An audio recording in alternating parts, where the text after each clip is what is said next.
하나 둘 하나 둘. 네, 안녕하세요. 네, 만나서 반갑습니다. 4월 달에 광양교회에서 만났고요. 이번에 이제 곡성교회에서 이렇게 또 다시 만나게 돼서 정말 반갑습니다. 어, 이 곡성교회 이거 준비하시는 고생이 많으셨을 텐데요. 담임 목사님이신 고봉수 목사님께서는 외부 설교라서 이렇게 이제 끝날 때 시간이 되시면 만날 수 있겠습니다. 그래서 일단 제가 먼저 나와서 이렇게 인사드리게 됐습니다. 그리고 또 다 같이 만나니까 좋지요. 네. 옆 사람에게 아이고 수고가 많습니다라고 이렇게 좀 마음을 담아가지고 옆 사람께 좀 인사 좀 해주시기 바랍니다. 네.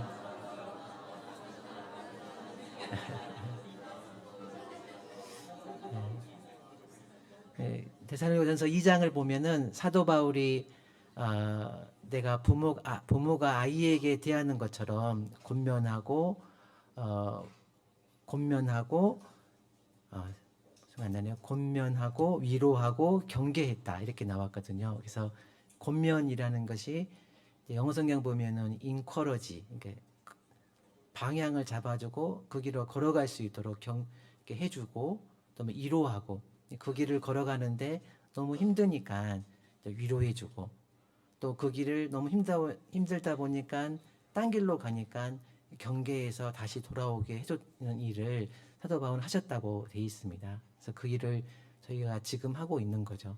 그래서 저희가 그 일을 계속 하려고 그러면 저희도 마음도 새로 힘을 얻어야 되고 다시 일깨우는 것이 필요합니다. 그래서 그런 과정이 이렇게 같이 모여서 또 배우고 또 마음을 새롭게 하는 것이 이런 과정인 것 같습니다. 그래서 굉장히 유익한 시간이 될 거라고 생각합니다. 아무쪼록 이렇게 힘을 얻어가고 또 다시 일깨우는 시간이 됐으면 좋겠습니다. 그러면은 자 기도하고 시작하도록 하겠습니다. 저희를 구원해 주신 하나님 감사합니다. 또한 교회 가운데서 또 가르치는 직분도 주셔서 감사합니다. 저희에게 늘 지혜와 총명을 주셔서 잘 분별하며 주님의 말씀을 아이들에게 잘 가르칠 수 있도록 도와주시길 부탁을 드립니다. 또한 주님께서 죄인들을 사랑하시고 또 제자들을 가르치셨던 것처럼 저희도 주님의 마음을 따라 불쌍히 여기며 또 주님의 말씀을 잘 가르칠 수 있도록 늘 주님의 마음을 우리 심령 가운데 부어주시기를 원합니다. 또 이렇게 함께 모여주신 것도 허락해 주신 것도 감사를 드립니다. 함께 보고 배우며 또 이야기 나누며 또 우리 마음을 일깨우는 귀한 시간들이 될 수 있도록 하나님께서 인도해 주시고 도와주시길 부탁을 드립니다. 예, 모임의 시종을 또 주님께 의지합니다. 우리를 사랑하시는 예수님의 이름으로 기도드렸습니다. 아멘.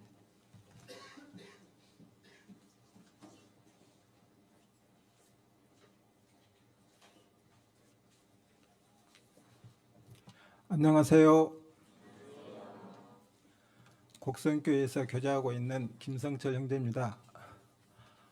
곡성교회를 찾아주신 순천권 교사 형제 자매님들 주님의 이름으로 겁나게 환영합니다. 박수까지 쳐주시고요. 일정 소개를 좀 드리겠습니다. 방송실 먼저 순천교회의 장영수 선생님께서 생각하는 힘을 기르는 분반 수업으로 60분 동안 주제 발표를 해주시고요. 그리고 휴식 시간을 10분 갖고요. 그 다음에 조별 교재와 부장당 교재가 있습니다. 근데 조별 교재는 지금 대강당에 1조, 2조, 3조, 4조까지 이렇게 돼 있고요.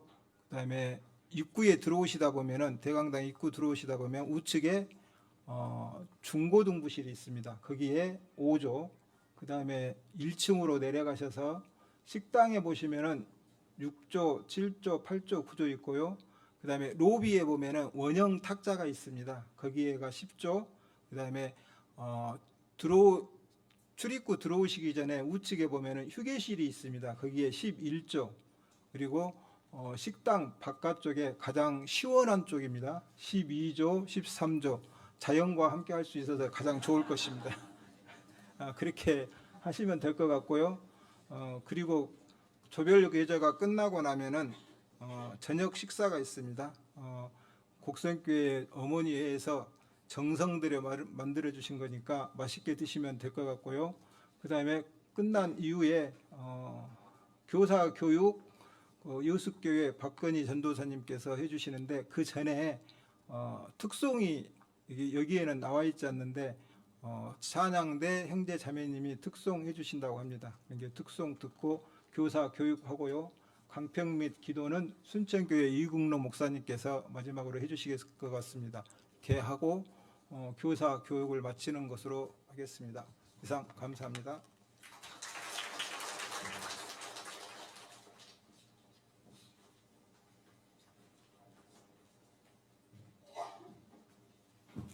네, 인사드리고 시작하겠습니다. 안녕하십니까?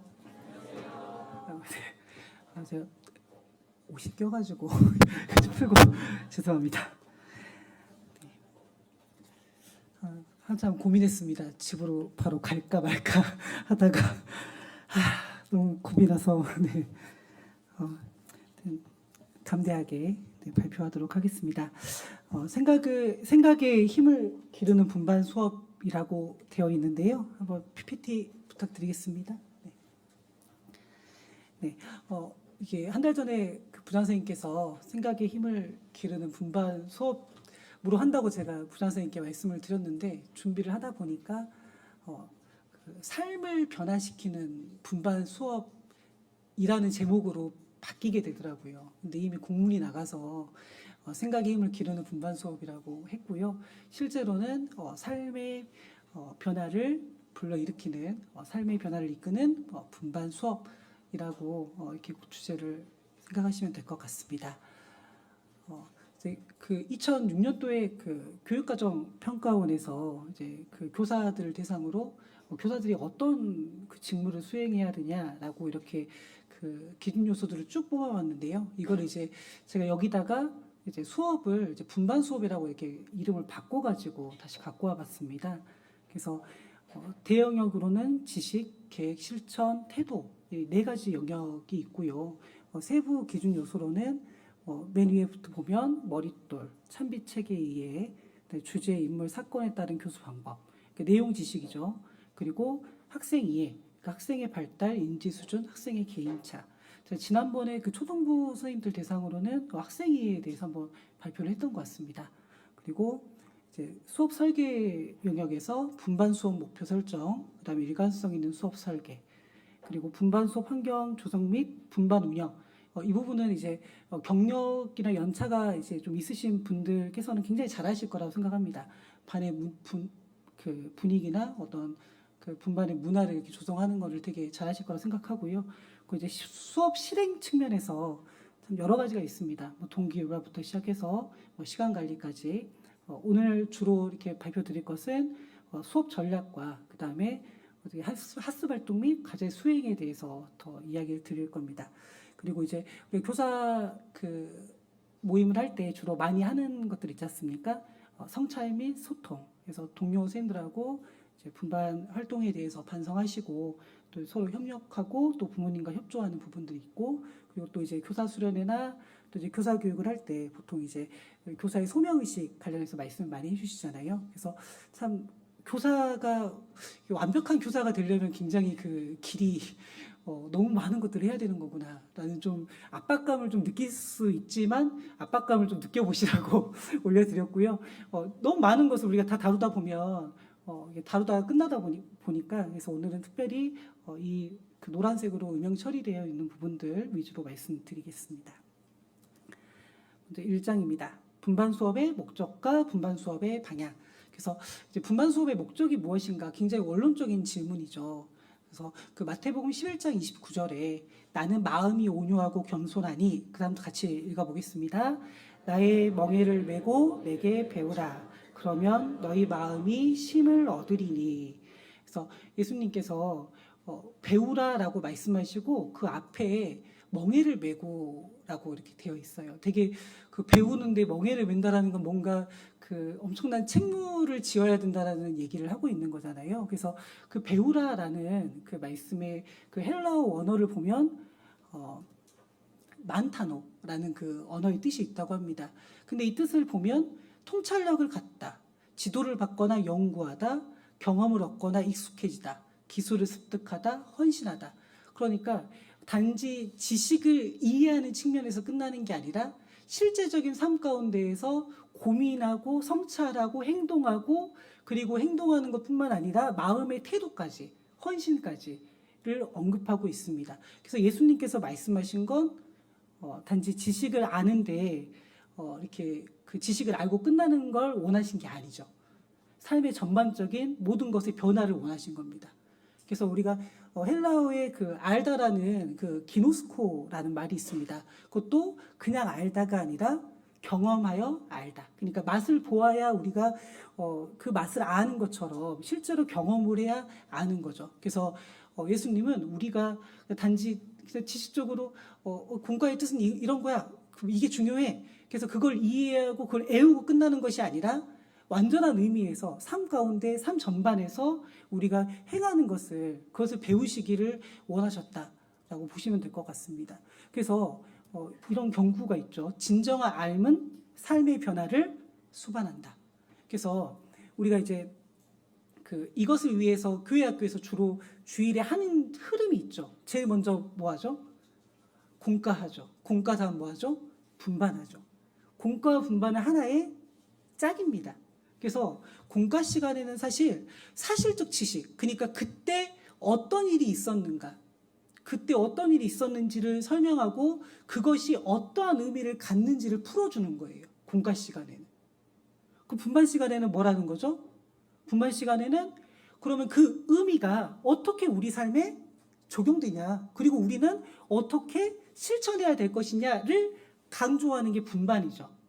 그러니까 자칫 잘못하면 공과 플러스 공과 이렇게 가면 굉장히 애들은 힘들겠죠. 그래서 공과가 있다면 그것을 자세히 풀어서 설명해주고 삶 가운데 적용할 수 있도록 하는 분반이 수반되어야 된다는 겁니다.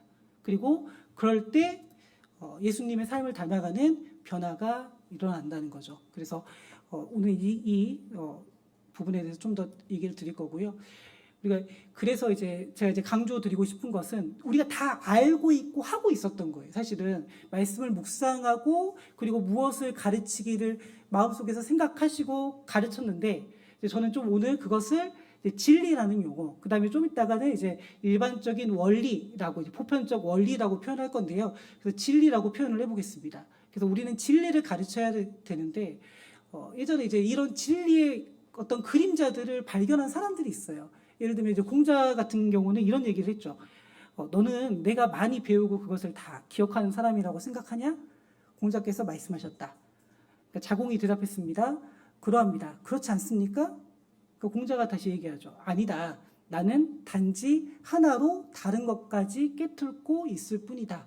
라고 이야기합니다. 그게 그 논어 2인편에 오도 1 이간지라는 표현으로 나와 있습니다. 그러니까 하나의 도로 많은 것을 깨뚫고 있는 거죠. 쉽게 얘기하면 여기 계신 선생님들 각자의 삶은 같아요? 달라요? 다 다르죠. 그냥 오늘 이 하나의 공간에 모였을 뿐이지 오늘 이 밖을 나가면 각자의 삶과 각자의 그 시간들을 살아갈 겁니다. 하지만 오늘 주일날 말씀 배웠잖아요. 들었잖아요. 근데 그 말씀이 내 삶 가운데 각자의 삶에서 적용이 돼요? 적용이 안 돼요?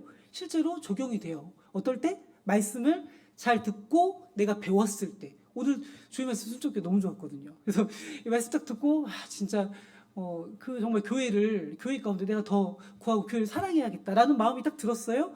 그 약간 좀 봉사하자 뭐하자 그러면 어떤 마음이 듭니까? 실제로 삶 가운데서 봉사하고자 하는 마음이 들죠. 그래서 하나의 도로 모든 것을 깨뜨릴 수 있다라는 그 어떤 진리의 그림자를 공자도 안 거예요. 유명한 호치민이라는 사람도 이런 말을 했죠. 내 안에 변하지 않는 한 가지로 세상의 만 가지 변화를 대처한다. 그래서 이번에 그 교육과정이 바뀌었습니다. 학교 같은 경우는 2015에서 2022 개정교육과정으로 바뀌었는데 개정교육과정으로 바뀐 가장 큰 이유 중에 하나는 세상의 지식은 너무나 빨리 변해간다는 거예요. 우리가 그 경험하고 있는 세상은 너무나 빨리 변해가고 있는데 그러면 그 모든 지식을 다 일일이 대응해서 가르칠 것이냐? 그게 안 되니까 그러면 그 지식을 압축해가지고 하나의 원리로 가르치자라고 하는 게 개정교육과정의 목표거든요. 근데 우리도 사실 비슷하거든요. 보면 아이들이 각자 살고 있는 삶은 너무나 달라요. 부모님의 조건도 다르죠. 부모님이 가정에서 얼마나 케어해 주는지 다르죠. 또는 분반 선생님의 역할도 다르죠. 분반 선생님이 실제로 하고 있는 행동도 달라요. 그러니까 아이들은 삶에서 마주하고 있는 각각의 문제가 너무나 다르고 그 모든 일일이 그 변화에 대해서 일일이 다 상담을 해줄 수가 없어요. 그럴 때 우리는 뭘 해줘야 되죠? 그 가운데 진리의 한 조각을 심어주는 거예요. 그래서 저는 이제 그 확실하게 거듭난 때는 아니지만 중3 때 시절이 기억이 나요. 제가 마음속에 되게 공부도 열심히 하고 싶고 뭐 잘난 사람도 되고 싶고 막 이런 고민들을 막 하고 있을 때 그때 당시 분반 선생님께서 이제 이런 얘기들을 듣더니 그 다음 주에 오셔가지고 조용히 그 종이 한 조각을 내미셨어요. 내미시고 이거를 우리 같이 한번 외워보자라고 암송 구절을 내셨는데 그게 이제 요한일서 1장이었어요. 아직도 기억이 나요. 그때 외웠거든요. 이 세상이나 세상에 있는 것들을 사랑치 말라. 그다음 뭐였죠? 누구든지 세상을 사랑하면 아버지의 사랑이 그 속에 있지 아니하니 이 세상에 있는 모든 것이 이든 세상에 있는 모든 것이 안목의 정욕과 육신의 정욕과 이생의 자랑이라. 이제 이 말씀을 그때 외웠던 기억이 나요. 근데 지금까지 기억이 나죠. 그리고 제가 살아오면서 좀 많은 그런 어떤 그 세상적인 욕구들과 또는 이제 그 욕망들이 있었을 거 아니에요? 근데 그런 여러 그 다가오는 유혹과 실험 가운데에서 그때 그 말씀이 항상 생각이 나는 거예요. 뭘로 이긴 거죠? 말씀으로 이긴 거죠. 그래서 우리 마음 가운데 그 진리의 한 조각을 심어줘야 된다라는 게 이제 중요하다라고 말씀을 드리고요. 그래서 제가 이제 순천교회 2008년도에 와서 2009년부터 이제 중고등부 교사를 본격적으로 이제 시작을 했었었는데 그때 당시에 초등학교에 유행했던 책이 있습니다. 이 책이었어요. 초등 고전 읽기혁명. 뭐 지금도 읽는지 모르겠어요. 되게 그때 유명했고 이 선생님 TV 방송에서 출연해가지고 막 가르쳤어요. 이 골자가 뭐냐면 애들에게 아침 수업 시간이나 그다음에 평소 국어 시간에 그 세상에 있는 그 고전들을 쭉 갖고 와가지고 아침마다 체계적으로 읽히게 했더니 애들이 공부도 잘하고 인성도 좋아지고 다 좋아지더라. 이렇게 막 떠들썩하게 얘기를 하고 다니는 거예요. 순간 그래 맞겠지. 이 클래식한 고전의 특징이 뭐죠? 지금까지 살아남았잖아요. 그러니까 모든 사람의 마음에 울림이 있기 때문에 살아남았잖아요. 근데 왜 우리 교회 학교 애들은 어렸을 때부터 5세부터 지금 중고등부 올 때까지 이 수십 년의 말씀을 들었는데 진리 중에 최고의 진리를 들었는데 왜 삶이 변화하지 않지? 화가 났어요. 진짜 화가 났어요. 솔직히 세상 애들은 저 고전 100권 저거 나눠서 읽고 했더니 공부도 잘하고 성격도 변하고 인성이 좋아진다더라. 근데 왜 우리는 왜 안 변하냐? 사실은 진리의 원천은 사실 하나님이시잖아요. 그 지혜의 근본. 그리고 그것을 우리 성경을 통해서 알 수 있잖아요. 그러니까 이 말씀이 정말 그 살아있고 운동력이 있어. 그 좌우의 날선 어떤 것보다 예리하여. 그래서 그때 이 말씀을 막 새기면서 그래 가르쳐야 돼. 뭘 가르쳐? 그 말씀을 가르치면 변할 수 있어. 라고 생각을 했어요. 그래서 그때 공고를 냈어요. 공고를 내고 중고등부 학생들 중에서 방학 때 2주 동안 아침 9시부터 오후 5시까지 교회 학교 나와서 아침에는 성경 배우고 오후에는 공부하자라고 모집 광고를 냈어요. 왔을까요? 안 왔을까요? 여기에 그때 5명 오셨거든요. 근데 이 중에 한 3분 계실 거예요. 제가 알기론. 계시죠? 혹시 손 드지 마시고. 네. 그래서 그때 기억나실지 모르겠습니다. 이거를 가르쳤어요. 인물별 성경 연구를 던져주고 여기서 학생들이 고르고 싶은 인물을 고르세요. 고르고 그리고 각자 이거를 여기 이제 해보신 분은 아시죠? 순서대로 진행이 되죠. 풀어보고 내가 여기서 알게 된 사실을 그 인물에 대해서 이따가 11시쯤에 발표해 볼게요. 하고 이제 그 시간을 주는 거죠. 그러면 선생님들이 학생들이 이걸 이제 공부를 하고 이제 발표를 했어요.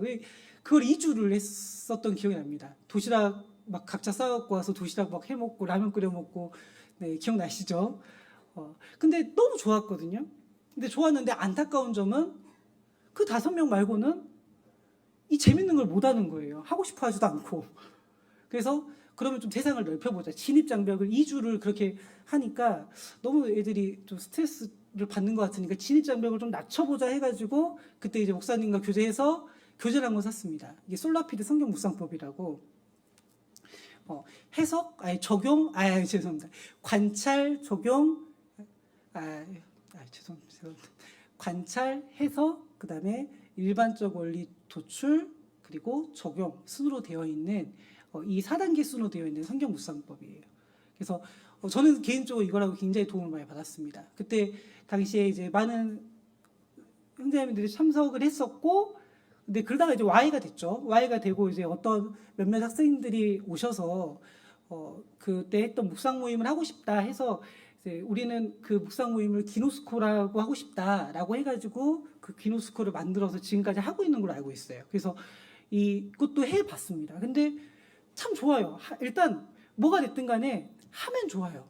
근데 그 지속적인 게 너무 어려워요. 지속적으로 한다는 게 너무 힘들고, 그리고 이제 바랬던 건 그거죠. 그러니까 정말 이걸 하면서 정말 삶의 변화가 나타나고 그 정말 힘 있게 살아가는 그 주축이 되는 선생님들이, 그러니까 형제 자매들이 나중에 자라서 선생님이 되고 그 교회 가운데서 큰 기둥이 되기를. 근데 참 그렇게 하신 분들은 정말 열심히 하고 잘 했지만 또 그걸 또 참여하지 않는 학생들 같은 경우는 지금 보면 다 그 대전도 집회 기도부터 명단에 올라와 있죠. 이게 보면 누구 뭐 전도 뭐 이게 보면 옛날에 교회학교 나왔던 학생이에요 보면. 근데 그게 너무 안타까웠어요. 그래서 이제 그러면 좀 이제 시도를 바꿔보자 해서 이번에는 이제 많은 선생님들이 참여해서 진짜 우리 지금 종근 부장선생님도 엄청 이렇게 푸시해가지고 이 매일 만나는 걸 만들었습니다. 기억나시인가요? 선생님들이 한 거의 15분에서 20분 정도가 순족교 선생님들이 투입해가지고 8주씩 이 3권을 만들었어요. 그래서 저는 참 개인적으로 이게 참 교회만 아니면 갖다 팔고 싶다. 이게 그 출판사 주면 이거 진짜 그 디자인 잘해가지고 이게 잘 먹히거든요. 이게 근데 이게 진짜 좋은 자료인데 이게 제가 해보면서 느낀 건 이건 선생님들이 많이 참여했기 때문에 선생님들도 뭔가 그래도 같이 참여하고 하면서 의미가 있었어요. 그런데 이게 이제 애들이 하기 싫어요. 이게 진짜 딱 봐도 재미없게 생겼죠. 이게 원래는 진짜 원래 저자 의도는 그때 선생님들 아시죠? 제가 계속 강조했던 거 재밌어야 돼. 일단 애들이 이 이야기를 읽고 나면 재밌고 읽고 나면 마음 가운데 그래 이런 예화가 있었지. 그리고 삶의 변화가 일어나길 바라는 마음으로 했거든요. 근데 애들이 별로 이렇게 특히 우리 애들이 너무 재미없어해서 이게 너무 죄송하더라고요. 이게 물론 지금도 언제든지 해도 굉장히 효과는 있습니다. 근데 이게 뭐가 문제였냐면 이거를 선생님들하고 같이, 그러니까 이게 이제 이거를 8주간 하는 거잖아요. 그러면 8주간 하는 거면 이 한 주 한 주 한 거를 선생님과 같이 뭔가 피드백을 했으면 조금 더 효과적이었을 거예요. 근데 각자 알아서 해라. 각자 알아서 풀어라. 근데 각자 알아서 하는 아이가 있나요? 세상에? 없죠. 그래서 안 되는 거예요. 그래서 이제 고민을 했어요. 이거 진짜 이게 진짜 변화가 일어나려면 교육의 3주체가 있잖아요. 학부모, 그다음 교사, 그리고 제일 중요한 학생. 이 3명이 다 이제 움직여야 되는데 사실 교육의 3주체 중에서 제일 말 안 듣는 주체가 누구예요? 학부모. 학부모님들은 내가 어떻게 해볼 수가 없어요. 네, 왜냐하면 그분들이 이미 살아온 과정이나 이런 구도 있어요. 그래서 그분들에게 협조를 얻어내기에는 아실 겁니다. 이게 진짜 협조적인 부모님도 계셔요. 근데 그렇지 않은 부모님들도 엄청나게 많습니다. 그러니까 사실은 3주체가 아니라 2주체예요. 학생하고 나하고 둘이서 알아서 해결해야 돼요. 근데 학생한테 알아서 해라? 안 돼요. 선생님만 열심히 노력해라? 안 돼요. 같이 해야 되거든요. 그래서 이제 혹시 이제 내가 이렇지 않나 한번 생각을 해보시겠습니다. 이 듀이라는 사람이 How to Think라는 그 책에서 이렇게 얘기했어요. 아무도 상품을 산 사람이 없는데 상인이 상품을 팔았다고 주장을 한대요. 오늘 가판대를 열고 상품을 팔았습니다. 그런데 아무도 그걸 사가지 않는 거예요. 근데 이제 딱 그걸 상품을 딱 걷어내면서 오늘 잘 팔았다 라고 이제 상인이 얘기하고 집에 간다는 거예요. 근데 간혹 교사가 그러지 않냐. 많이 준비해 오고 아이들한테 얘기했어요. 근데 오늘 잘 가르쳤다 하고 이제 돌아가는 거예요. 그래서 혹시 아이들은 이제 보면 진리를 배울 준비가 잘 안 되어 있거든요. 그러니까 생각해 보세요. 일주일 내내 저 세상에서 살다 왔어요. 그리고 오늘 이 장소에 모였어요. 그리고 오늘 그 머릿돌 했냐? 찬빛 했냐라고 물어봤을 때 찬빛 오늘 처음 봤다라고 얘기하는 친구들이 대부분 절반 이상 되죠. 그러니까 진행이 안 돼요. 그러니까 이제 그 아이들 답답한 마음에 내가 이제 공부한 건 있고 준비한 것도 있으니까 막 쏟아붓는 거예요. 그리고 그래 오늘도 열심히 쏟아붓었으니까 그래 됐다. 나는 그래도 최선을 다한 거야. 하고 혹시 돌아오고 있지 않는지. 또는 학습은 교사와 학생의 같이 읽어볼까요? 뒤에부터 시작. 역동적인 상호작용이며 여기까지요. 역동적인 상호작용. 그러니까 그냥 말 주거니 받거니 지금은 역동적인 상호작용 전혀 없습니다. 일방적이죠. 이건 일방적인 거예요. 근데 역동적인 상호작용을 진짜 했다면 뭘로 나타나냐면 학습 이해도로 나타나요. 학습 이해도 같이 읽어보겠습니다. 시작. 학습 이해도는 교사와 학생의 역동적인 상호작용의 결과이다. 그러니까 내가 역동적인 상호작용 했냐 안 했냐, 내가 진짜 물건 팔았냐 안 팔았냐를 보려면 뭐 하면 되냐면 진짜 애가 이해했는지 이해하지 않았는지 보면 되는 거예요. 일방적으로 내가 얘기하고 있다? 그러면 그거는 역동적인 상호작용하고는 사실 거리가 멀다고 볼 수 있어요. 그래서 분반 수업은 혹시 두 번째 공과 시간이 아니냐, 또는 만들기 대화 간식 시간 아니냐. 가끔 이런 생각이 듭니다. 중고등부 학생들 같은 경우는 굉장히 고민이 많거든요.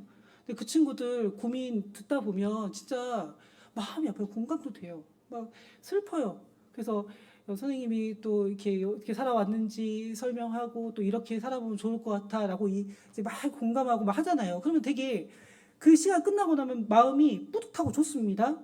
근데 그런 친구들이 나중에 그 선생님 끝나고 나면 힘들어해요. 왜 힘들어하냐? 그 다음 선생님은 약간 건조한 선생님 만나면 너무 힘들어하는 거예요. 그러니까 사실 뭘 가르친 거냐면 정서적인 공유 한 50% 필요합니다. 레포 형성 진짜 필요하죠. 근데 레포 형성을 전부로 생각하시는 분들이 많다는 거예요. 서로 공감하고 그래요. 슬퍼 같이 울고 좋죠. 근데 거기에 뭘 심어주는 거예요? 진리의 한 조각을 넣어줘야 되거든요. 근데 그 진리의 한 조각이 없이 공감만 하고 끝났어요. 그러니까 나중에 가면 그 다음 분반 선생님은 너무 힘들어. 분반 선생님이 너무 재미없어. 분반 선생님은 어때? 너무 힘들어 하시죠. 그 다음 분반 선생님도 너무 힘들어 하시고. 그래서 이게 우리가 진리의 한 조각을 심어줘야 된다. 그래서 이제 그 랍비와 예수님의 차이점 이렇게 해서 한번 읽어보겠습니다. 우리 형제님들이 한번 랍비들은 한번 읽어보겠습니다. 형제 선생님들 시작. 랍비들은 예식의 상세한 부분들을 가르치는데 신경을 많이 썼다. 자, 랍비들은 상세한 부분들을 막 디테일하게 막 가르치는데 신경을 썼대요. 자, 예수님은 우리 자매선생님들 읽어보겠습니다. 시작. 예수님은 많은 상황들에 적용되는 폭넓은 원칙들을 가르치셨다. 그래서 많은 상황에 적용되는 그 원리, 진리를 가르쳐야 됩니다. 그래서 이런 질문을 해보고 싶어요. 우리는 진리를 혹시 통으로 주고 있지 않나? 진리 자체는 굉장히 중요합니다. 그죠? 진리는 정말 가르치는 게 마땅하고 제시해줘야 되는 게 맞아요. 근데 제 말은 이걸 그냥 통으로 주지 않냐 이거죠. 제가 이런 얘기를 한번 들어준 적 있어요. 작년 11월 달에 제가 우리 추승우 선생님한테 이런 얘기를 했었는데 엄마 손 파이 기억나십니까? 엄마 손 파이는 몇 겹으로 이루어져 있죠? 써있죠. 384겹. 와, 엄청난 정성이에요. 자, 엄마 손 파이가 되려면 몇 겹이 쌓여져야 돼요? 384겹으로 줘야 돼요. 그러면 그 엄마 손 파이를 먹으려고 딱 꺼냈습니다. 쪼개면 쪼개져요? 안 쪼개져요? 쪼개지죠. 물론 내가 384겹으로 다 일일이 쪼갤 수는 없어요. 하지만 쪼개집니다. 근데 자, 엄마손 파이다라고 해서 384겹으로 이루어져 있는 엄마손 파이가 아니라 그냥 통으로 된 엄마손 파이를 딱 준다고 생각해 보세요. 그럼 그거 잘라질까요? 부서질까요? 결 따라 부서질까요? 안 부서져요. 그냥 바스라지죠. 그러니까 우리가 아이들에게 정말 필요한 진리를 가르치는 거 맞아요. 이 공과 또는 머릿돌 참배대에 있는 그 주제에 따라서 그날 배워야 될 핵심적인 것을 가르치시는 건 맞습니다. 근데 그거를 계속 강조만 하고 끝나버리면 마치 그냥 나눠지지 않는 그 384겹이 아닌 그냥 한 겹으로 된 엄마손 파이를 주는 거하고 똑같은 거예요. 진리는 1000가지, 10,000가지, 100가지, 100억 가지, 수백억 가지의 상황들을 압축시킬 수 있는 걸 뭐라고 할 수 있죠? 진리라고 할 수 있어요. 거꾸로 진리는 다시 각자의 삶에 받아들여지면 어떻게 되죠? 각자의 삶 가운데 다시금 펼쳐지게 돼 있어요. 진리를 진정하게 이해했다면 그 말씀이 그 사람 가운데서 힘을 심어주거든요. 근데 진리는 각 사람의 삶에 적용된 특성이 있지만 우리가 만약에 통으로 준다면 그거는 적용되지 않을 거예요. 그러면 어떻게 줘야 되냐? 그거를 각각의 사례를 통해서 합쳐갖고 주는 게 가장 효과적이다. 근데 선생님이 다 제시해줘버리면 그것도 그냥 통으로 주는 거하고 다를 게 없어요. 조금 다르게 예를 들어보겠습니다. 자, 여기 이거 뭐라고 부르죠? 저는 자바라라고 불렀는데 맞나 모르겠어요. 자, 이거 구부러지기도 하고 자유롭게 휘어지죠. 자, 저는 이 각각의 링 하나하나를 그냥 사례라고 한번 들어보겠습니다. 자, 다니엘 한번 예를 들어보죠. 다니엘에서 1장에 어떤 일이 벌어지죠? 왕의 진미를 먹지 않고 금식했죠. 그런데 어떻게 됐어요? 하나님께서 도와주셔서 가장 뛰어난 자가 됐죠. 다니엘의 세 친구 위기에 처했지만 끝까지 하나님을 버리지 않고 하나님의 말씀을 지켰죠. 어떻게 됐죠? 불 가운데에서 살아남았죠. 다니엘서 또 6장인가요? 거기 가면 조서의 어인이 찍힌 줄 알고도 계속 기도했죠. 그리고 어떻게 됐죠? 사자굴에 들어갔죠. 다시 어떻게 했습니까? 살아났죠. 자, 이 각각의 세 가지 사례를 딱 봤습니다. 그러면 이것을 관통하는 하나 뭐죠? 뭐가 관통이 되시죠?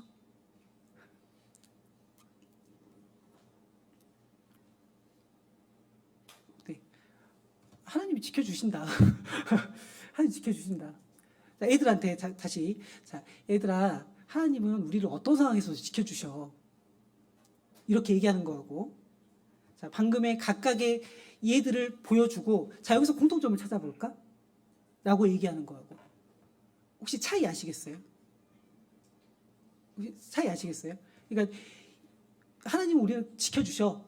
자, 그 예로 다니엘서 1장에 보면 이게 나오고, 다니엘 세 친구 지켜주셨고 사자굴도 지켜주셨어. 알겠지? 하나님 우리 지켜주셔. 잘 기억해야 돼. 라고 얘기하는 것과 다시 세 가지 예를 보여주면서, 자, 여기서 공통점을 찾아볼까? 라고 물어보고 찾을 때까지 시간을 주고 고민하게끔 하는 거. 혹시 아시겠어요? 그 차이인 겁니다. 그러니까 우리는 가르쳐 왔어요. 항상 잘해왔고 계속 그렇게 하시면 돼요. 근데 그냥 접근 방식만 조금 다르게 해보자는 거죠. 그래서 이걸 하나로 통으로 엮는 거, 이게 모든 사람에게 적용되는 하나님의 보편적 원리고 법칙이자 교훈이다라는 것을 말씀을 드리고 싶은 겁니다. 그래서 제가 지난 이제 2024년 1월 14일에 엘리야를 돌보신 하나님이라는 이제 주제로 공과를 했을 때 이제 아이들에게 이제 이런 비슷한 얘기를 한번 했어요. 자, 공통점을 발견해 보자. 자, 엘리야에게 하나님께서 그리시네가에 숨으라고 했어. 그리고 엘리야가 갔어요. 그리고 하나님께서 엘리야에게 까마귀를 시켜서 떡과 고기를 가져다 주셨어요. 자, 첫 번째 사건입니다. 자, 두 번째 사건. 자, 여호와의 말씀이 엘리야가 다시 일어서 시돈에 속한 사르밧 가브한테 가라고 했어요. 그러니까 갔어요. 그리고 갔더니 어떻게 됐죠? 공개할 수 있게 되었죠. 먹고 살 수 있게 됐습니다. 다시 또 세 번째 사건. 자, 아니죠. 갔죠. 네. 갔더니 떡이 생겼죠. 그리고 이제 이제 이 여자의 관점에서입니다. 이 사르밧 가부의 관점에서, 자, 사르밧 가부가 그 말씀을 들었죠. 이 통의 가루는, 기름은 없어지지 않겠다. 그리고 실제로 떡을 구워다 줬고, 그러니까 어떻게 됐죠? 통의 가루와 병의 기름이 없어지지 않은 그런 결과가 나왔습니다. 제가 보여주고 자 공통점 뭐지? 뭘까요? 첫 번째 사건 제일 윗줄 공통점 뭐죠? 맞아요. 말씀. 약속의 말씀이 있었다. 두 번째 이것을 믿고 행했다. 자, 세 번째 그러니까 하나님께서 말씀대로 이루어 주셨다. 그러니까 이거를 아이들로 하여금 발견하게끔 하는 거예요. 찾아보게끔. 그러니까 내가 다 강사가 돼서 다 얘기해 주는 게 아니라 내가 요것도 얘도 갖고 오고 요것도 갖고 오고 요것도 갖고 오고 그냥 보따리를 다 풀어가지고 아이들 주면 소화불량 걸려서 먹지를 못해요. 그래서 아이들이 이해할 수 있는 분량만큼 자기가 찾아갈 수 있는 분량만큼 찾아가게끔 만드는 거죠. 자, 그래서 이렇게 제시를 하는 거예요. 자, 이래서 우리가 알 수 있는 사실은 뭐지? 그런 보편적인 원리. 자, 제가 이제 일반적 교훈, 보편적 원리 이렇게 얘기했는데 그 말은 어렵지만 그냥 쉽게 이렇게 생각하시면 돼요. 그냥 하나님께서 모든 사람에게 알게 하시고자 하는 교훈이 뭐냐. 그리고 모든 사람에게 보편적으로, 그러니까 특수한 상황 말고요. 보편적으로 적용되는 그 말씀이 뭐냐. 그게 일반적 교훈, 보편적 원리입니다. 그래서 이 사건을 통해서 알 수 있는 일반적 교훈, 보편적 원리는 뭐지? 그러면 애들은 이런 용어를 알 필요는 없어요. 선생님만 그냥 이 용어를 아시면 되는 거예요. 애들한테 일반적 교훈 얘기하면 이해 못합니다. 이걸 통해서 우리가 알 수 있는 사실은 뭐지? 그러면 아이들이 이게 이제 나오게끔 하면 분반 수업을 잘 하신 거죠. 하나님은 반드시 우리를 지켜주셔요. 그리고 하나님은 믿고 따라야 해요. 그럼 이제 이거에 대해서 이제 교사가 코멘트를 해주는 식으로 진행을 하는 거예요.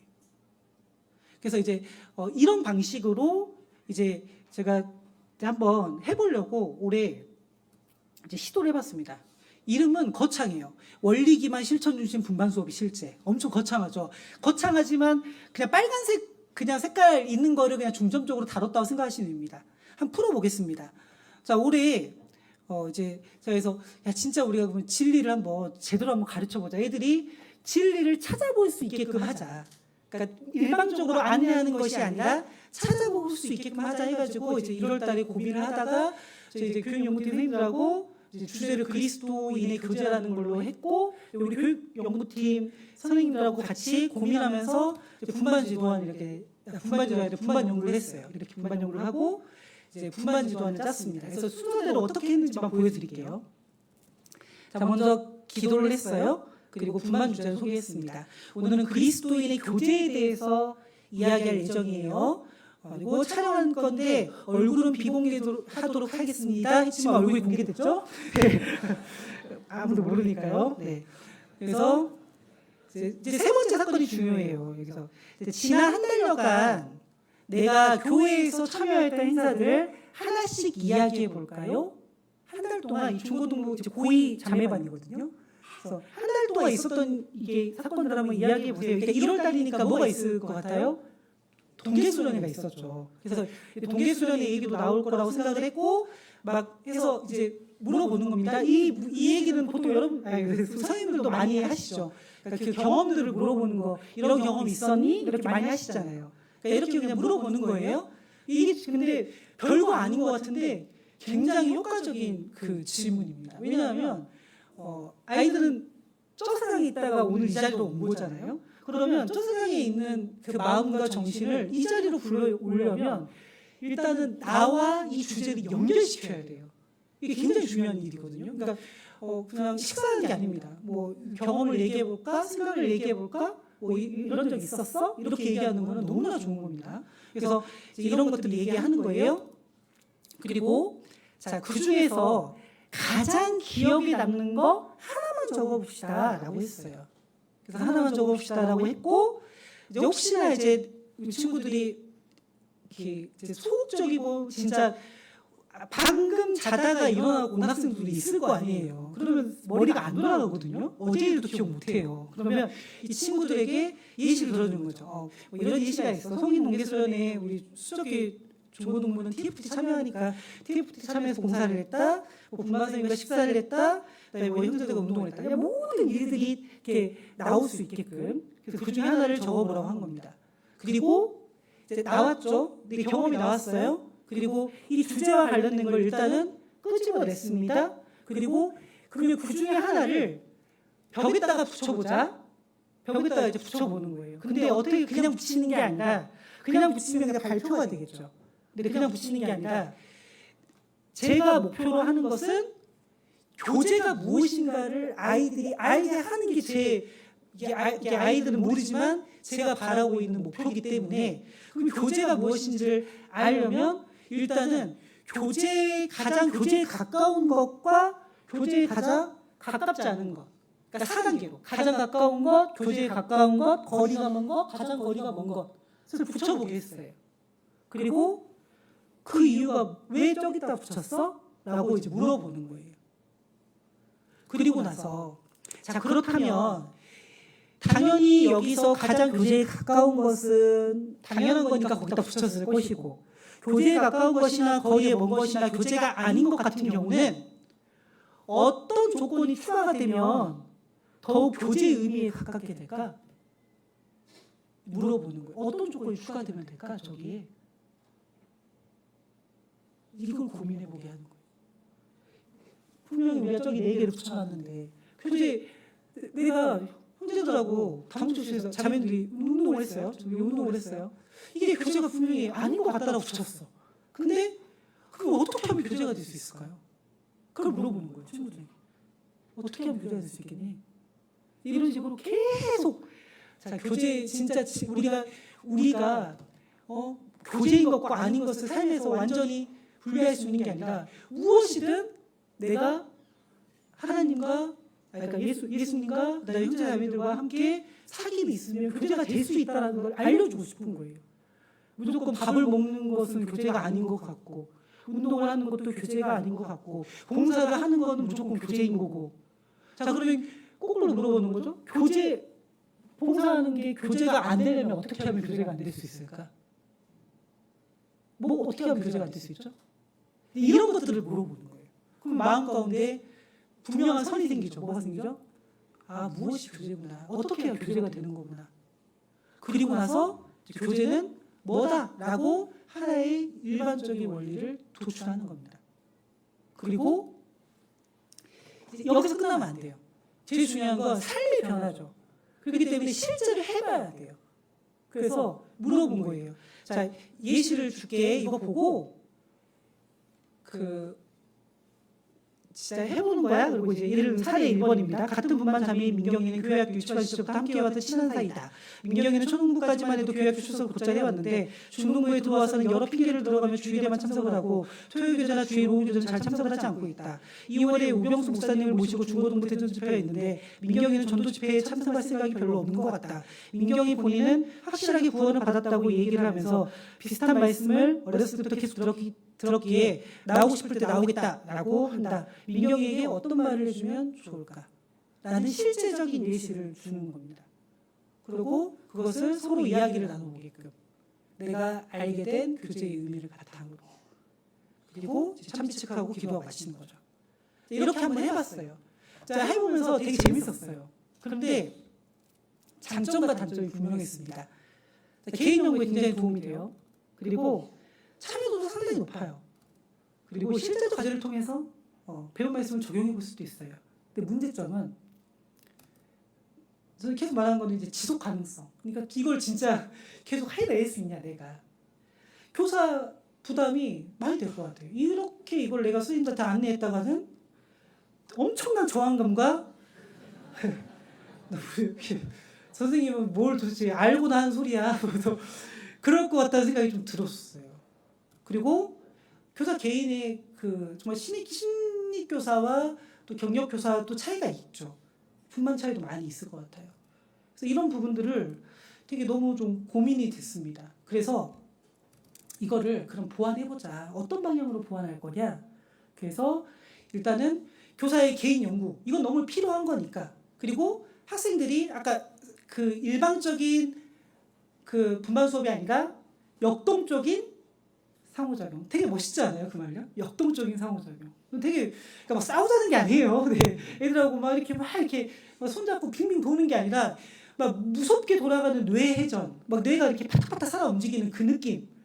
그게 저는 역동적인 뭐라 그러죠? 이게 상호작용을 생각하거든요. 그래서 학생 참여를 지향하되 복잡한 건 빼자. 사실 제가 이제 교육학적인 용어를 다 빼고 얘기하지만 그럼에도 불구하고 지금 불편한 분들 몇 분 계실 거라고 생각합니다. 그러니까 일단 복잡한 건 빼야 돼요. 그리고 간단하고 분명한 틀을 제공해야 된다. 이게 그런 연구가 있더라고요. 선생님들한테 어떤 게 좋은 언어 습관인지 얘기를 해준 것과 해주지 않는 것과 그 수업의 차이가 달라진대요. 그러니까 딱 한 번 그래 이게 좋은 이게 수업 중에 쓰면 좋은 말이에요라고 이렇게 한번 딱 안내를 해줬어요. 그거 와서 이제 관찰했더니 그 빈도가 알기 전과 후가 완전히 달라졌대요. 이게 굉장히 무섭죠. 그러니까 이게 간단하고 분명한 틀만 조금만 알고 있어도 바뀝니다. 대표적인 예로 우리 그 지금의 수업안 보면 제일 먼저 뭐죠? 도입, 전개, 정리. 혹시 이 틀 어디서 온지 아세요? 모르죠. 옛날부터 이제 왔으니까. 우리나라가 굉장히 못 살던 시대에 이런 수업안이라는 개념 자체가 없었습니다. 근데 그때 이제 저도 제가 그때 배웠던 걸 얘기하는 거예요. 제가 지금 정확하게 이름을 안 찾아봤습니다. 이게 온고에 제 마음속에 있지만 안 찾아봤는데 헤르바르트의 3단계 교수법으로 알고 있어요. 그래서 이거는 지금부터 말하는 팩트입니다. 이게 1차 교육과정이 들어오고 나서 이제 우리나라에 선생님들이 다른 나라 선생님들보다 너무 수준이 떨어지는 거예요. 우리나라 교사가.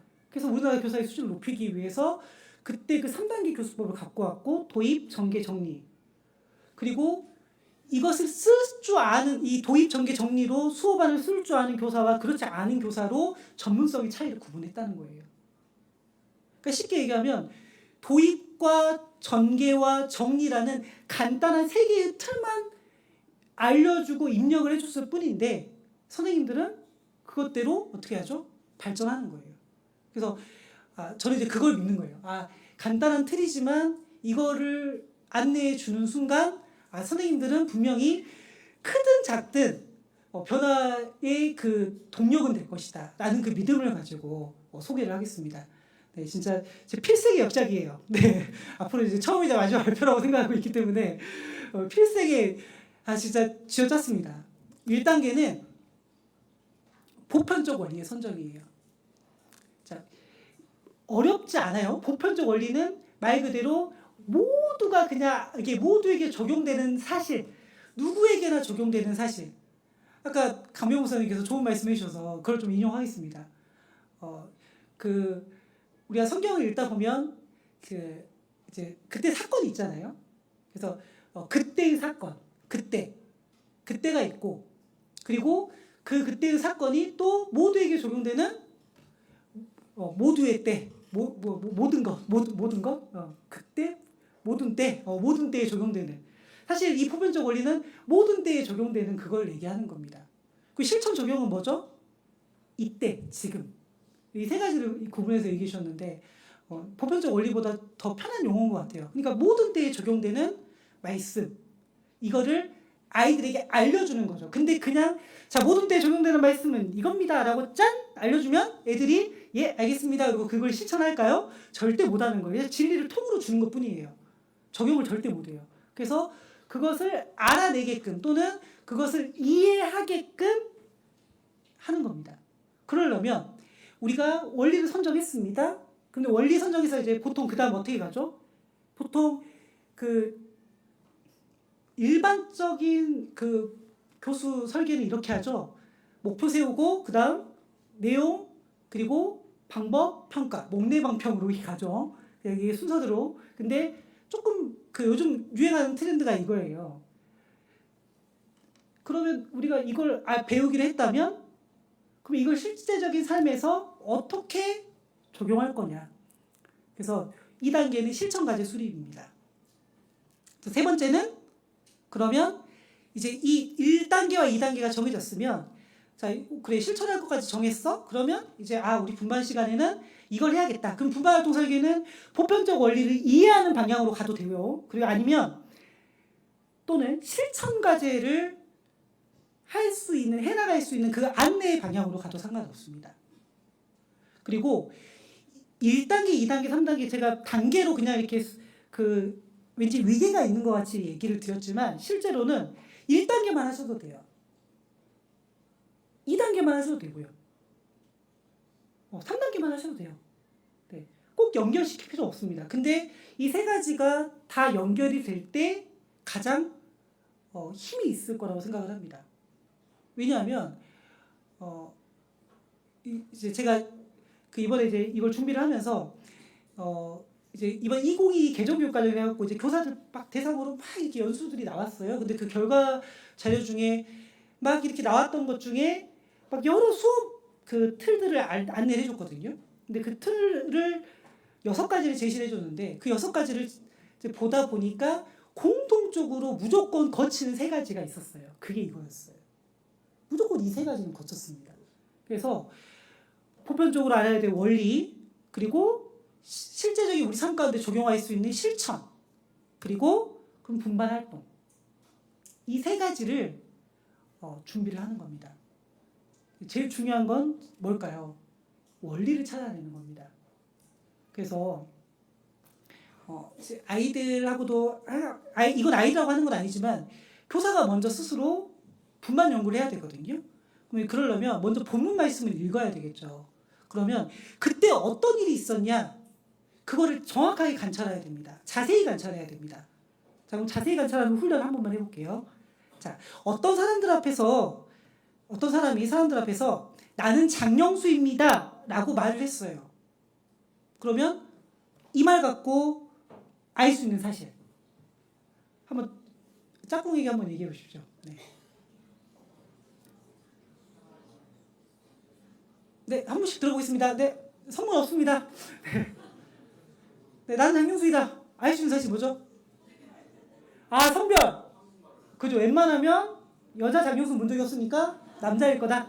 네, 좋습니다. 또, 네, 연식. 아, 영수의 이름이 요즘 안 듣으니까 연식이 좀 됐다. 네, 좋습니다. 네, 진짜 관찰 잘하신 거예요. 자, 진짜 잘했어요. 자, 누군가를 장영수를 사칭하거나 동명이인이죠. 왜냐면 저도 장영수니까요. 그리고 장영수는 말을 할 수 있어요. 말을 했으니까.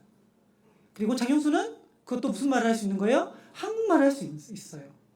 그리고 한국인이거나 중국인이 후손이에요. 장씨성은 중국에서 온 거거나 한국속이죠.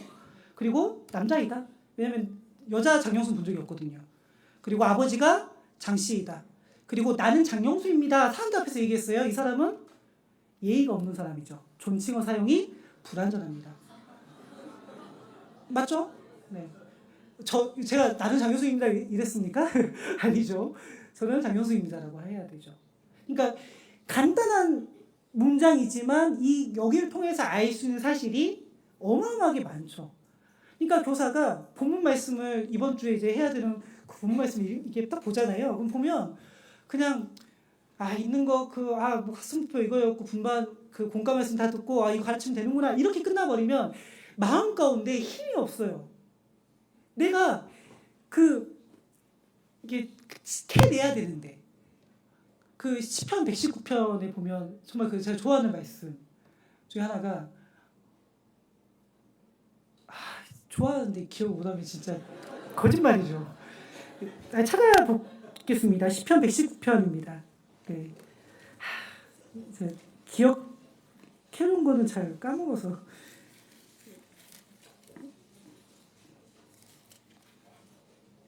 자, 119편 34절입니다. 같이 읽어보겠습니다. 나로 깨닫게 하소서. 내가 주의 법을 준행하며 전심으로 지키리이다. 네, 저는 이 말씀을 진짜 좋아합니다. 왜냐하면 알게 된 사람한테는 책임감이 따르거든요. 그러니까 하나님께서는 잘 안 보여주시는 것 같아요. 이렇게 말씀을 읽어도 이렇게 막 안 보이거나 잘 깨달아지지 않을 때가 있거든요. 근데 정말 제가 지키겠습니다. 제가 진짜 그 말씀대로 살겠습니다라고 기도하고 각오할 때 정말 이런 아까 되게 재밌는 사실도 있잖아요. 진짜 저 사람은 존칭어 사용이 불완전하네. 이런 발견들을 할 수가 있는 거예요. 그러면 이런 뭔가 특이점이 발견되고 내가 새롭게 발견한 그 사실들.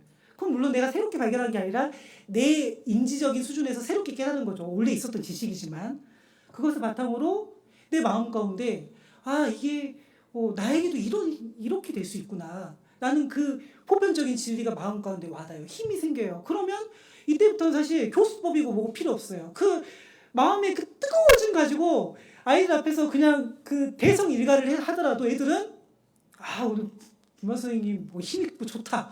우리 분만 선생님 재밌다 이러고 가는 거예요. 한마디도 안 하고 가더라도. 근데 분만 선생님이 마음에 깨닫는 바도 없고 그냥 흐리멍텅해가지고 그냥 얘기를 하면 아무리 분반되고 재밌고 끝나고 피자 먹으러 가자 해서 피자를 먹는다 하더라도 흥이 안 나죠. 피자는 어차피 엄마 아빠도 잘 사주는데 내 용돈을 사 먹을 수 있는 건데. 그래서 관찰을 해야 됩니다. 한번 또 관찰해 볼게요. 하나님이 세상을 이처럼 사랑하사 독생자를 주셨으니. 알 수 있는 사실은 네, 하나님이 세상을 이처럼 사랑하셨다. 또 독생자를 주셨다. 그리고 네, 원래 시간이 좀 필요한데 시간 없으니까 빨리 알려줄게요. 사랑의 주체는 하나님이시고 하나님 사랑의 대상은 세상이고 하나님이 세상에 주신 것은 독생자이고 독생자를 주신 것은 과거이고 그리고 하나님이 독생자를 주신 동기는 세상에 대한 사랑이다. 자, 이런 것들을 통해서 이 각각의 관찰 하나하나마다 또는 여러 관찰들을 종합해서 하나의 일반적 진리를 미치는 거예요. 제가 2009년에 순적교 중고등부를 하면서 너무 학생들이 힘이 없고 답답해서 진짜 제가 그냥 참빛 그 앞에 있는 구절 있지 않습니까? 요한복음 1장 구절을 펴놓고 자 참빛고 세상에 와서 각 사람에게 비치는 빛이 있었나니 이거 가지고 알 수 있는 사실 얘기해볼까? 라고 했던 기억이 납니다. 그 중에 3명을 아직도 기억나요. 그 2009년인데 3명을 했는데 정말 기발한 답을 해주셨던 분이 지금 이 자리에도 계시고 네, 기억납니다. 근데 막 여러 대답이 나왔어요. 관찰하는 거예요. 아이들이. 각 사람에게 비치는 빛이 참빛이다. 참빛이 세상에 온 것이다. 우리가 알고 있는 일반적인 빛이 아니다. 이 빛은 전체와의 관계가 아니라 개인과 관계가 있다. 이런 것들을 이제 끄집어내는 거죠. 자, 그래서 이런 사실을 끄집어냈습니다. 그러면 욥은 의인이었어요. 그럼에도 그는 고난을 받았어요. 그거는 과거의 그때의 일이죠. 그러면 모두의 때 지금 현재에도 적용되는 보편적 원리는 의인은 고난을 받는다. 의인에게 고난이 있다. 요나 때문에 많은 사람들이 고통받았다는 걸 내가 관찰했어요. 그럼 거기서 끄집어낼 수 있는 일반적 진리는 그리고 아간으로 인해서 아이스 전투에서 패배하고 많은 이스라엘 사람이 죽었어요. 이 두 가지를 보고 알 수 있는 공통점은 그죠. 한 사람의 불순종이 많은 사람에게 고통을 준다. 만약에 이 사례들이 관찰 사실들이 더 많아지고 그게 한 번에 더 엮이잖아요. 그러면 이 원리는 힘이 더 강해지는 거죠. 내가 깨달은 그 원리는. 그것도 애들이 깨달으면 얼마나 힘이 있겠어요. 그리고 방금 아간 얘기했는데 그 아간을 보고 다른 생각을 할 수도 있어요. 여러 번의 제비뽑기에 의해서 아간이 범인이 밝혀졌다. 그럼 이거를 관찰했으면 뭘 끄집어낼 수 있죠? 하나님은 죄인에게 회개할 기회를 주신다. 라는 걸 끄집어낼 수 있는 거예요. 그래서 선생님이 어떻게 묵상을 했냐에 따라서 분반의 방향은 달라지죠. 근데 그 방향이 지나치게 달라지는 것을 막기 위해서 참빛 머릿도 학습 목표는 확인하셔야 됩니다. 왜냐하면 진짜 엉뚱한 거를 내가 할 수 있거든요. 그래서 그 범위를 보기 위해서 머릿도 학습 목표를 확인하셔야 됩니다. 그래서 보통 학습 목표 앞에 나와 있죠. 중고등부는요. 여기에는 학습 목표가 나와 있지 여기에는 그 보편적 원리는 안 보입니다. 그리스도인의 교제의 의미가 어떤 것이다 라고 하면 보편적 원리가 되겠죠. 근데 그런 진수는 없어요. 근데 다음 주에 하실 십자가의 도, 자 여기는 보편적 원리가 2개나 담겨 있어요. 뭐죠? 십자가의 도가 우리에게 가장 큰 능력이다. 이게 보편적 원리인 거예요. 이거를 아이들이 알게 하는 거예요. 분반 목표는. 그러니까 분반 목표를 무조건 세우실 것이 아니고 먼저 무엇을 내가 가르칠 것인가를 명확하게 하시고 그것을 알게 할 거냐, 해보게 할 거냐, 뭐 이제 그걸 정하는 거죠. 그건 분반 목표고요. 다시 두 번째도 똑같죠? 우리도 각자 자신의 십자가를 지고 주님을 쫓아야 한다. 뭐 이것도 일반적인 원리 될 수 있겠죠. 초등부도 있습니다. 초등부는 학습 목표로 좀 나와 있어요. 그러니까 그 중요 내용으로 나와 있어요. 5, 6학년, 3, 4학년 그 참빛은 이렇게 이제 그 중요한 내용으로 이것만은 기억해요로 나와 있고요. 1, 2학년은 자세히 보면 나와 있습니다. 보편적 진리가요. 그리고 유치반도 나와 있어요. 여기 나와 있죠. 승리는 사람의 힘과 능력에서 나오는 것이 아니고 하나님께로부터 나온다. 이게 일반적 진리거든요. 보편적 원리고. 그거를 유치반도 나와 있어요. 그래서 이제 예시로 든 게 나중에 이제 가부의 도랩돈 예시를 들 건데요. 하나님께서 모든 것을 드리는 사람의 마음을 기뻐하신다는 것을 알게 한다. 이렇게 나와 있잖아요. 그러면 여기서 우리가 알 수 있는 일반적 원리는 하나님께서 모든 것을 드리는 사람의 마음을 기뻐하신다라는 걸 알 수 있는 거죠. 근데 사실 이거는 답안지예요. 그러니까 먼저 이걸 봐버리시면 더 이상 확장이 안 돼요. 그래서 제일 먼저 해야 될 것은 먼저 묵상을 하시고 그리고 나서 이 학습목표 살펴보시고 그리고 그 깨사모 교회학교 홈페이지에 있는 이 공과 말씀 그다음에 자료를 다 읽어보셔야 됩니다. 그래야 위험한 행동을 하지 않아요. 이상한 말을 하지 않고. 네. 그래서 본문 말씀 이렇게 있는 거 다 아시죠? 그래서 꼭 읽어보셔야 됩니다. 그래서 읽어보시고 보편적 원리를 정하면 됩니다. 사실 이것만 하셔도 분만수 바뀌어요. 왜냐하면 내 마음 가운데 깨달은 게 있기 때문에 그거 알려주고 싶어서 목소리에 힘이 들어가고 평소보다 좀 더 어떻게든 분만을 좀 빨리빨리 하려고 좀 이렇게 애들 빨리 불러 모으고 적극적이거든요. 근데 깨달은 게 없으면 전해줄 것도 없기 때문에 별로 그냥 공과 좀 늦게 끝나도 괜찮지 오늘은 뭐 이렇게 생각하시고 아니면 오늘 빨리 올라가야 되니까 빨리 끝내고 의미가 없는 분만 수업이 되는 거죠. 그래서 이것만 하셔도 되지만 좀 더 나아지려면 이제 실천 과제도 하면 좋겠다. 그러니까 가상의 실천 과제도 좋지만 실제적으로 해볼 수 있는 실천 과제. 그래서 우리가 뽑았던 그 보편적인 원리를 실제 삶에 적용하는 것을 말합니다. 그리고 아이들에게 구체적인 기한과 구체적인 활동을 명시해 줘야 돼요. 그리고 그걸로 끝나면 안 되고 반드시 피드백을 할 수 있는 시간까지 명시를 해야 됩니다. 예를 들면 공과 주제는 가부의 두랩돈이에요. 보편적 원리는 내가 마음을 담아 물질을 드릴 때 하나님께서 크게 받으신다라고 내가 설정을 했습니다. 보편적 원리를요. 그러면 이제 이것을 실천해 볼 수 있는 과제로 하나님께 드리는 것을 연습해 봅니다. 헌금함을 만들어 보세요. 그리고 어떤 마음으로 헌금을 했는지 적어 보세요. 그리고 헌금을 한 후에 이번 주에 했던 내용을 다음 주에 발표해 주세요. 이런 식으로 과제를 안내를 하는 겁니다. 물론 재미없는 과제예요. 상당히. 실제로 좀 약간 그 적절하게 난이도가 있어야 되고요. 그리고 적절하게 재미도 있어야 됩니다. 분만 특성을 더 잘 아시잖아요. 그래서 과제를 내줄 때는 좀 더 중간에 확인할 수 있게끔 또는 약간의 그 협력적이면서 경쟁을 할 수 있는 좀 방법을 내용들도 넣으시면 좋을 것 같습니다. 예를 들면 또 공과 큰 용사가 된 기도원이에요. 다 지금 9월 1일자 공과 주제입니다. 초등부, 중고등부. 보편적 원리는 하나님은 우리를 큰 용사로 바라보신다 라고 했다면 과제를 이렇게 내주는 거예요. 기도 제목 정하고 나의 삶이 변화된 걸 발표해보기 또는 부모님은 구원받기 전후에 얼마나 달라졌는지 인터뷰해보기 선택해서. 자, 만약에 큰 용사가 된 기도원에 대해서 선생님이 묵상하신 게 보편적 원리가 나는 달라요. 하나님이 보시는 큰 용사는 믿음을 가지고 행하는 용사다라고 설정을 했어요. 그러면 과제도 달라지겠죠. 그래서 믿음을 가지고 한 주간 말씀을 전해본다 라고 해서 이제 다음 주에 앞으로 있을 전도 집회를 권유해보고 다음 주에 결과를 얘기해봅시다. 이런 식으로. 그래서 그냥 진리를 아는데 그치는 것이 아니라 그것을 행해보는 데까지 과제를 만들어주면 이제 나머지는 뭐가 남았죠? 자연스럽게 분반 활동을 하시면 되겠죠. 분반 활동은 그 과제를 안내하는 방향으로 가든지 아니면 그 진리를 깨닫게 아까 탐구하는 방식으로 가든지. 그래서 스펙트럼이 있습니다. 자, 어떻게 보편적 원리를 이야기할 것인가? 자, 교사 중심적인 방법이 있어요. 학생 중심적인 방법이 있습니다. 근데 혹시나 오해하셨을까 봐 얘기 드리지만 교사 중심이 좋다는 게 아니에요. 교사 중심이 나쁘다는 게 아니에요.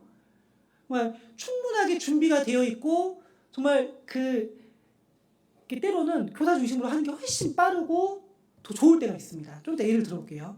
그래서 교사 중심적인 가장 대표적인 방법으로는 직접 교육, 그다음 구조화된 탐구, 안내형 탐구, 개발형 탐구, 발견 학습. 근데 이거는 그냥 안내형이나 발견학습이 좋은 거야. 그래서 이렇게 가는 게 아니에요. 목적이랑 학생 수준에 따라서 달리해야 됩니다. 우리 학생이 좀 수준이 좀 약간 수동적이에요. 그러면 어떻게 해야 됩니까? 직접 교육이나 구조화된 탐구를 해줘야 돼요. 굉장히 얘가 자유도가 높아요. 그러면 뒤쪽으로 오른쪽으로 학생 중심 쪽으로 가주면 좋죠. 그럼 예를 들어보겠습니다. 자, 에덴 동산 우리 이제 전도 집회 때 에덴 동산에 대해서 이야기하잖아요. 자, 에덴 동산은 역사적 사실입니다. 그 증거로 4개의 강이 실제로 존재하고 있죠. 그리고 지하에 내려가 이 자리에서 뭐가 나오죠? 석유가 나오죠. 라고 이렇게 설명을 했다면 이 선생님은 뭘 한 거죠? 직접 교육을 한 거예요. 자, 똑같은 에덴 동산을 자, 에덴 동산은 역사적 사실입니다. 자, 에덴 동산은 4강과 유전이 그 증거입니다. 자, 그러면 강이 흘렀던 자리를 한번 표시해 볼까요? 자, 지도에다가 한번 유전을 표시해 볼까요? 자, 이렇게 탐구하는 활동을 했다면 약간 이제 선생님이 구체적으로 어떻게 할 걸 안내한 탐구죠. 그래서 구조화된 탐구라고 합니다. 좀 더 자유도를 높여볼게요. 자, 다음 지도에서 색칠된 강의 이름을 참고 자료를 읽고 찾아볼까요? 그래서 비송강, 기온강 이 기사를 주고 아이들에게 그 지도에다 표시해 보는 거예요. 그럼 4강이 있었다는 걸 알게 되겠죠? 그리고 유전을 표시해 볼까요? 유전을 보여주는 거예요. 그리고 와서 이제 거꾸로 물어보는 거죠. 이 활동을 통해서 알 수 있는 사실은 무엇이죠? 성경대로 에덴 동산이 있었다라는 게 나오는 거죠. 자, 그럼 여기서 질문. 전도 집회 기간입니다.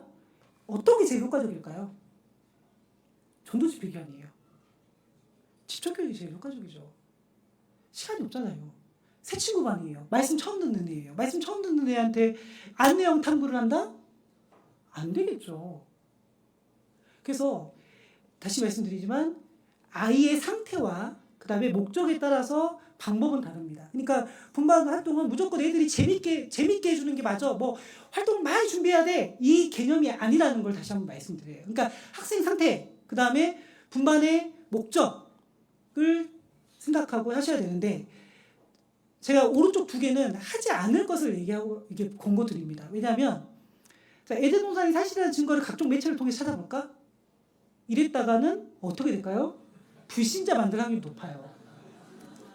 그래서 개방형 및 발견학습은 지향합니다. 실제 현장에서도 발견학습을 그렇게 강조하지 않아요. 발견학습 잘못하면 교사가 필요 없다 그 무교사론으로 넘어갈 확률이 있거든요. 그래서 개방 및 발견학습은 지향한다라는 거 말씀드립니다. 시간만 충분하다면 저는 이거를 이게 합니다. 새 친구가 아니라면 이것도 중요하다고 생각합니다. 근데 새 친구고 또 시간이 빨리빨리 진행되는 상황이라면 저는 직접 교육이 더 효과적이다라고 말씀드립니다. 그러면 분반할 때 뭐 어떻게 보면 분반하는 게 제일 좋냐? 아까 잠깐 얘기 드렸습니다. 관계를 맺는 작업이 제일 중요합니다. 주제와 나를 연관시켜야 돼요. 그래서 헌금 어떻게 해왔어? 라고 물어봅니다. 또는 애들이 대답을 잘 못하면 자, 나는 몇 번인지 선택해봐. 1번 부모님이 준 돈으로 헌금을 했다. 2번 용돈의 일부분을 뭐 이렇게 먼저 분리해놨다. 3번 헌금을 안 한다. 뭐 이런 식으로 내주고 거기 선택하게 하는 거예요. 그러면서 주제와 나를 연관시키는 게 관계 맺기입니다. 자, 만약 내가 기도원이라면 하나님 부르면 어떻게 대답했을까요? 기도원에서 부르시잖아요, 하나님이. 그럼 나는 어떻게 그 부름이 어떻게 대답했을까? 아이에게 의견을 물어보는 겁니다. 만약에. 대표적인 예를 그냥 들어주는 거예요. 자, 하나님은 기도원을 큰 용사라 바라보셨죠? 자, 나는 큰 용사인가 아닌가 한번 선택해 볼까요? 큰 용사라면 왜 큰 용사인지 아니면 아닌지 이유를 적어 볼까요? 이렇게 해보는 거. 그래서 포스트잇이나 종이를 활용하는 것 굉장히 좋습니다. 물론 지금 3번째 말했던 이 토론 기반 이 부분은 조사 활동하고도 겹치는 부분이 있어요. 자, 2번째입니다. 이제 분반 시간에 주제와 이제 연결시켰어요. 연결됐으면 이제 그 분반 그 공과 주제에 집중을 시켜주는 겁니다. 그래서 주제를 좀 깊이 있게 생각할 수 있도록. 아까 예를 들었던 것처럼 다목적실에서 형제들과 운동하기는 교재에 속할까 속하지 않을까? 만약에 무엇이 추가되면 교재가 될까? 또는 순위를 매기는 것도 됩니다.